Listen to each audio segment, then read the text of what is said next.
విజయనగరం నగరపాలక సంస్థ కార్యాలయంలో నిర్వహించిన మున్సిపల్ గ్రీవెన్స్ కార్యక్రమానికి ప్రజల నుండి విశేషమైన స్పందన లభించింది. ఈ సందర్భంగా పలువురు నగరవాసులు తమ సమస్యలను అధికారుల దృష్టికి తీసుకెళ్లారు. ముఖ్యంగా నగరంలోని దాసనపేట ఏరియాలో నీటి సరఫరాలో ఎదురవుతున్న ఇబ్బందులపై ఫిర్యాదులు అందాయి. అక్కడ అదనంగా వాటర్ సప్లై ట్యాంకర్లను పంపాలని, అలాగే వార్డులో తలెత్తుతున్న సమస్యలను పరిష్కరించాలని కోరారు. ఈ మేరకు అందిన ఫిర్యాదులపై కమిషనర్ బాలస్వామి స్పందిస్తూ సమస్యలను క్షేత్రస్థాయిలో పరిశీలించి సత్వరమే పరిష్కరిస్తామని హామీ ఇచ్చారు. ప్రజా సమస్యల పరిష్కారానికి గ్రీవెన్స్ ఒక చక్కని వేదికని, ప్రజలందరూ దీన్ని సద్వినియోగం చేసుకోవాలని సూచించారు. ఇదే సమయంలో ప్రస్తుత ఆర్థిక సంవత్సరం ముగింపు దశకు చేరుకున్న దృష్ట్యా నగరవాసులు తమ ఆస్తి పన్నులను సకాలంలో చెల్లించాలని విజ్ఞప్తి చేశారు. పన్నుల చెల్లింపుపై ప్రభుత్వం కల్పిస్తున్న రాయితీలను ఉపయోగించుకోవాలని, తద్వారా నగర అభివృద్ధికి సహకరించాలని ఆయన కోరారు. ఈ కార్యక్రమంలో మున్సిపల్ అధికారులు, సిబ్బంది పాల్గొన్నారు.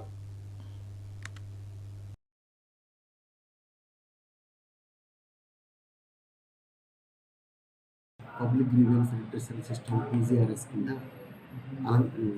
విజయనగరం నగరపాలక సంస్థ పరిధిలో ఒక 3 దరఖాస్తులు రావడం జరిగింది.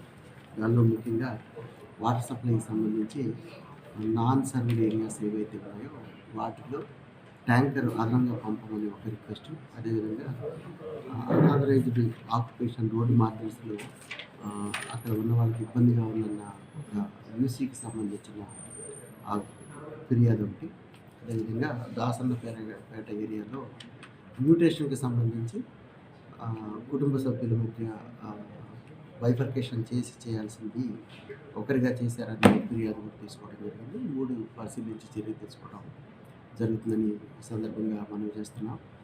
అంతేకాకుండా ప్రజలు ఈ వేదిక ఏదైతే ఉందో పీజీఆర్ఎస్ వేదికని సమర్థవంతంగా పనులు పరిష్కారం అయ్యే విషయంలో మంచి వేదిక కాబట్టి దీన్ని ఉపయోగించుకోమని మనం చేస్తున్నాం.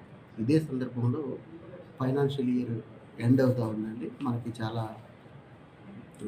తక్కువ రోజుల్లో, మేబీ వారంలోనే ఫైనాన్షియల్ ఇయర్ ఎండ్ అవుతుంది. ఈ సందర్భంలో ప్రతి ఒక్క ట్యాక్స్ పేయర్ కూడా ఏదైతే పురపాలక సంఘానికి బకాయిలు ఉన్నాయో అవన్నీ కూడా వాళ్ళు క్లియర్ చేయాలని మనం చేస్తూ ఉన్నాము. లేదంటే స్టింజింగ్ యాక్షన్స్ ఉంటాయి. అంతేకాకుండా ప్రభుత్వం ఈ సంవత్సరం 19వ తారీఖు నుండి 31 మధ్యలో ట్యాక్స్ మీద ఉన్న ఇంట్రెస్ట్ పైన రాయితీ ఇవ్వడం జరిగింది 50%. దీన్ని కూడా సమర్థవంతంగా వినియోగించుకున్నట్లయితే మనము ఈ ట్యాక్స్ పైన వచ్చిన ఇంట్రెస్ట్ కూడా కొంత మనం తగ్గించుకున్న వాళ్ళం అవుతాము. ఈ అవకాశాన్ని వినియోగించుకోండి. అదేవిధంగా ట్యాక్సెస్ ఏవైతే పెండింగ్ ఉన్నాయో వాటిని కార్పొరేషన్ కట్టమని అందరు ట్యాక్స్ పేయర్స్కి మనం చేస్తున్నాం.